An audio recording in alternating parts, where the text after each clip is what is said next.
The humectants are used as the additives in the cosmetics, in which we study the definition, ideal properties of humectants as well as the types and example of the humectants are studied in this chapter.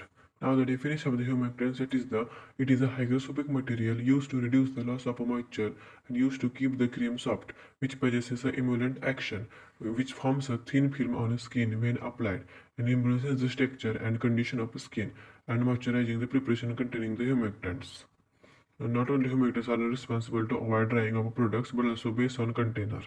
Ideal properties of humectants including the it should be must absorb the moisture from the atmosphere, should cause a little change only in water content with the change in RH within the normal RH range. It should be compatible with the other material, it should be colorless, it should have a good odor and taste, and it should be a non-toxic and non-irritant, etc. There are different properties of the ideal humectants. There are the different types of humectants in which the humectants are divided into the three classes.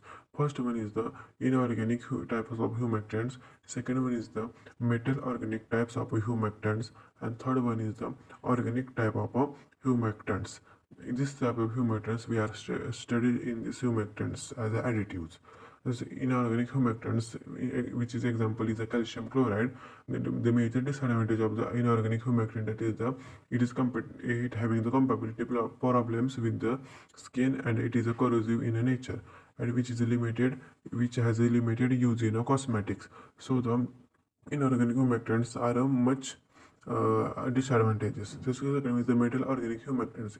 The example of metal organic humectant is the sodium lactate. The advantage of the metal organic humectant is the greater hygroscopic power than the glycerin.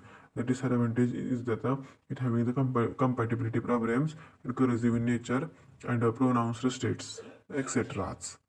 Limited use in cosmetics. The organic humectants are the polyhydric alcohols and the esters and ethers. It is widely used in cosmetics. The most commonly used are the ethylene glycol, propylene glycol, polyethylene glycol, glycerol, and the sorbitol are used as organic humectants in the cosmetics. Now we study the other humectant cosmetic in which there are some examples, that is the diethylene glycol, triethylene glycol, tripropylene glycol, polyoxyethylene glycerin, xylitol, mannitol, sorbitol, polyoxyethylene sorbitol, glucose, triethanolamine and triethanolamine lactate, etc.